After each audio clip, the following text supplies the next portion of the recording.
You're tuning into Black and White Sports on YouTube. The no-holds-barred truth on sports. The main event starts. All right, Black and White Sports supporters. Well, we got two pieces of breaking news coming in here, both involving members of the Indiana Fever. One, Caitlyn Clark in the NBA. That's right. All-Star. And we got Kelsey Mitchell, who has re-signed with the Indiana Fever. That was some big news that many of us have been waiting on.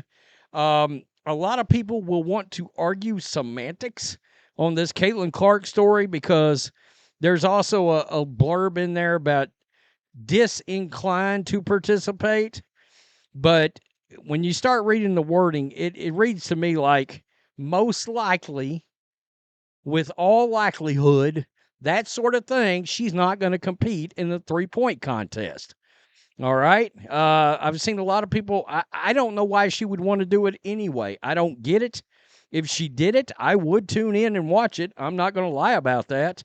And I said, I do believe the NBA, frankly, at this point, needs her more than the NBA. She needs the NBA. She's outdrawing NBA ratings on a regular basis these days. So you get my point. And the NBA All-Star Weekend has been struggling to gain attention again. It used to be one of the funnest weekends to watch on TV. Now it's dog crap. Seriously. So, during last year's NBA All-Star Weekend, Steph Curry and Sabrina Ionescu squared off in an epic three-point shootout. It was so thrilling that fans made it clear they'd like to see Caitlyn Clark compete in the 2025 contest. I would have liked to have seen it either, but if she chooses not to do it and wants to remain focused, well, you know, on the WNBA season, I get it. ESPN's Sham Sharana reported a few months back that Clark could be a part of the NBA's plans for All-Star Weekend in San Francisco. Unfortunately for the league, the superstar guard for the Indiana Fever doesn't want to participate in this event. According to Tom Friend, a sports business journal, Clark isn't interested in competing in a three-point contest this year. A final decision hasn't been made just yet, but it sounds like she'll watch the NBA's All-Star Weekend from the sidelines. This doesn't surprise me at all. Quote, sources said Clark is not interested in shooting three-pointers off of a ball rack, considering her practice regimen consists of only catch-and-shoot three-pointers or shots off the dribble. And unless she is persuaded otherwise, so she could, in theory, change her mind. I bet she doesn't. She will decline the invitation, Friend wrote. That decision would be somewhat of a blow to the league, which has contemplated moving what they temporarily call Steph versus Sabrina 2.0 to Sunday night ahead of the All-Star Weekend to be staged in between the second semifinal and championship game of the first ever All-Star tournament in San Francisco. The All-Star game and that entire thing is a disaster now. And it's because they got away from playing any defense in these games at all. Of course, guys used to actually hate each other that played these games. Clark has really taken to the WNBA by storm because of her incredible three-point shooting. The number one pick can knock down shots from way downtown at any given moment. Goes on to talk about that it would be ashamed if she doesn't play, blah, blah, blah. So, as of right now, yes, her answer is no. All right? Disinclined or any amount of word semantics you want to play, it literally says she's not interested in shooting balls out of a rack. That sounds like a direct quote from her, really and truly, I think.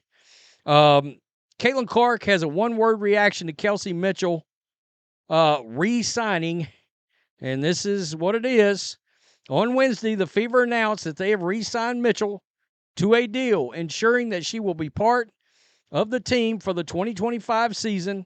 In a statement, the president of basketball and business operations, Kelly Proskoff, I hope that's right, highlighted Mitchell as a foundational player. Head coach Stephanie White similarly called Mitchell, quote, integral to the team. I agree. It's a three-headed monster they got there in Indiana with Clark, Mitchell, Boston, no doubt. Kelsey has been a foundation of our franchise for many years. We are thrilled to see her return to the Fever.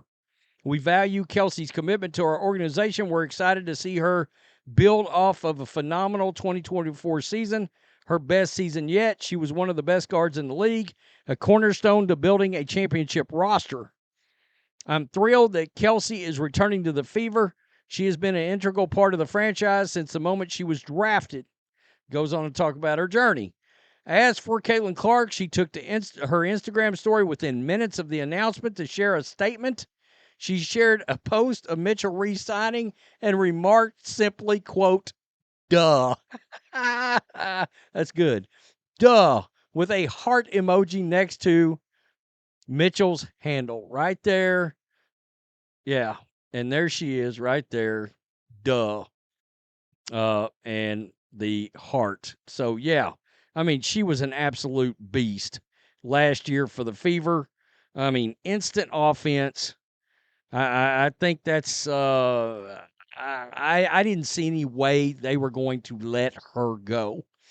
Clark and Mitchell formed one of the WNBA's best scoring tandems in 2024, going nearly point for point each game as the Fever went 20-20, reached the playoffs for the first time since 2016. Clark finished the season just 2 points ahead of Mitchell in total points, despite playing 130 more minutes than the Ohio State legend did. Having Mitchell back will give the Fever the kind of continuity they need to challenge for a title. Now, they got to try to get out there and work on some defense. But now that they got Stephanie White, I expect their defense to improve quite a bit on this team. I do. She's got to figure out her rotations, who's coming off the bench and when, which was a major issue with Christy Sides, making some nonsensical. Well, number one, she didn't know how to call a timeout at the appropriate time. She'd either call one and kill her own team's run, or she wouldn't call one when another team was dropping 18 in a row on them, and she just swallowed the damn whistle out there. And on top of it, just nonsensical lineups and benchings at some points where you're just like raising your hand going, you got a hot hand? I mean, this person is starting. Lexi Hall not getting to play enough is a big one.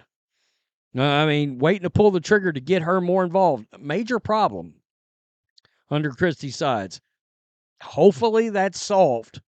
But look, Stephanie White, we all saw what she did with the Connecticut Sun. This was a big domino. This was a huge domino.